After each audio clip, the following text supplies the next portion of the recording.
புதுச்சேரி முத்தியால்பேட்டை தொகுதியில் பொதுத் தேர்வில் 50% மேல் மதிப்பெண் எடுத்த மாணவர்களுக்கு முன்னாள் திமுக சட்டமன்ற உறுப்பினர் நந்தா சரவணன் பரிசுகள் வழங்கவுள்ள நிலையில் அதற்கான அறிவிப்பை நிர்வாகிகள் முன்னிலையில் வெளியிட்டார்.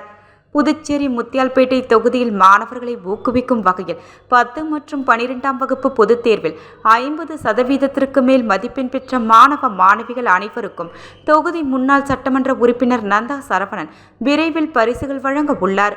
முதல் 3 இடங்களை பிடித்துள்ள மாணவர்களுக்கு சிறப்பு பரிசையும் வழங்க உள்ளார். Honda Activa scooter, scooty, laptop, cycle, mixie, grinder, cooker, school bag, iron box, smart watch, raincoat உட்பட பல்வேறு பரிசுகள் வழங்குவதாக அறிவித்துள்ளார்.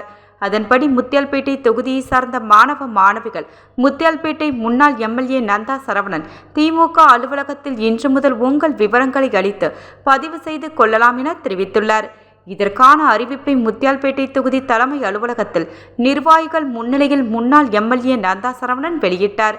இந்த நிகழ்ச்சியில் தொகுதி செயலாளர் சவரிராஜன், அவைத்தலைவர் எழிலன், தொகுதி துணை செயலாளர் ரவி, தொகுதி பிரதிநிதி தனசேகர், மதன் பாபு, பூபதி பிரகாஷ், பாபு பாஸ்கர், ரகுபதி பாஸ்கர், சந்துரு சண்முகம், ஜீவா உமாபதி, உதயகுமார், வேணு மற்றும் தொகுதி திமுக நிர்வாகிகள் கலந்து கொண்டனர்.